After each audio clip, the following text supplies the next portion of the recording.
Everyone, இன்னைக்கு இந்த வீடியோவில் நிஃப்டி வந்து வரலாற்றை வந்து பிரேக் பண்ணுமா, ஹிஸ்ட்ரியை வந்து பிரேக் பண்ணுமா அப்படின்னு வந்து நம்ம வந்து பார்க்கலாம். உங்கள் எல்லாத்துக்குமே தெரியும், கடந்த 5 மாதங்களாகவே வந்து பார்த்திங்க அப்படின்னா பங்குச்சந்தை வந்து டவுனில் தான் போயிட்டுருக்கு. இது எப்போ ஆரம்பிச்சது அப்படின்னா அக்டோபரில் வந்து ஆரம்பிச்சது. ஸோ அக்டோபரில் வந்து இப்போ வந்து ஃபெப்ரவரி நடக்குது. கடந்த 5 மாதங்களாக வந்து பார்த்திங்கன்னா டவுன் ஆகிட்டே தான் இருக்குது.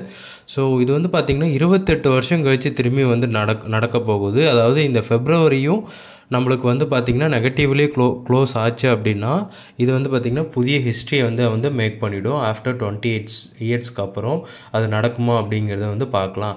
இதுக்கு முன்னாடி வந்து பார்த்திங்கன்னா எவ்வளோலாம் மைனஸ் ஆகிருக்கு அப்படிங்கிற டேட்டாவும் நம்ம வந்து பார்க்கலாம் ஃப்ரெண்ட்ஸ்.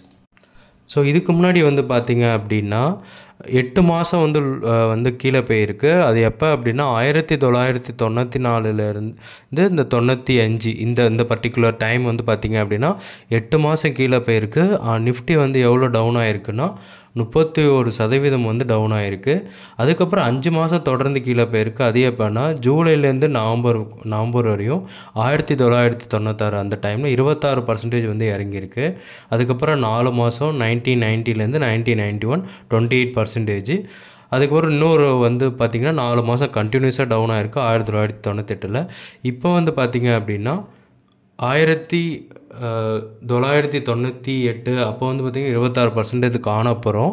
இப்போ வந்து 5 மாதம் வந்து கண்டினியூஸாக வந்து டவுன் ஆகிருக்கு. அக்டோபர் 2024 ஃபெப்ரவரி 2025 வரையும் ஓகேங்களா 17%. ஆனால் இது மற்ற இயர்ஸ் கூட கம்பேர் பண்ணும்போது வந்து பார்த்திங்க அப்படின்னா இந்த 5 மாதம் டவுன் வந்து ரொம்ப கம்மியாக தான் இருக்குது. இதுக்கு காரணம் என்னன்னா அப்போலாம் வந்து பார்த்திங்க அப்படின்னா எல்ஐசி அவங்க மட்டும்தான் இருந்தாங்க. அதிக வந்து டிஐ கிடையாது, ரீட்டைல் இன்வெஸ்டர்ஸ் வந்து அந்த காலகட்டத்தில் வந்து கிடையாது.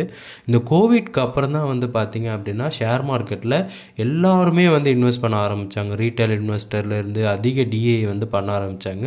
ஸோ இங்கே எஃப்ஐ அதிகமாக விற்கும் போதும் டிஏஆலையும் எல்ஐசியாலையும் நம்மள மாரி ரீட்டைலாகவும் வாங்க முடியறதுனால மார்க்கெட் பெருசாக டவுன் ஆக வந்து மாட்டுது.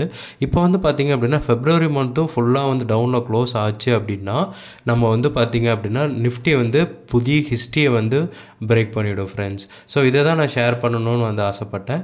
பட் இது வந்து இன்னும் கம்மிங் மந்த்ஸ் இப்படியே இருக்குமா அப்படின்னு கேட்டால் அது வந்து இருக்க பெருசாக வாய்ப்பு இல்லை. பட் அனலிஸ்ட் எல்லாரும் என்ன சொல்கிறாங்கன்னா இன்னும் கொஞ்சம் டவுன் போக வாய்ப்பு இருக்குது, ஒரு 5 to 6% கரெக்ஷன் போக வாய்ப்பு இருக்குது அப்படின்னு வந்து சொல்கிறாங்க. ஏன்னா இவங்க முன்னாடி இருக்கிற டேட்டாவை வந்து செக் பண்ணிவிட்டு ஸோ எல்லாமே வந்து பார்த்திங்கன்னா ஆவரேஜாக 20% போயிருக்குல்ல. ஸோ அதனால வந்து சொல்லியிருப்பாங்கன்னு நான் நினைக்கிறேன். Thank you so much friends.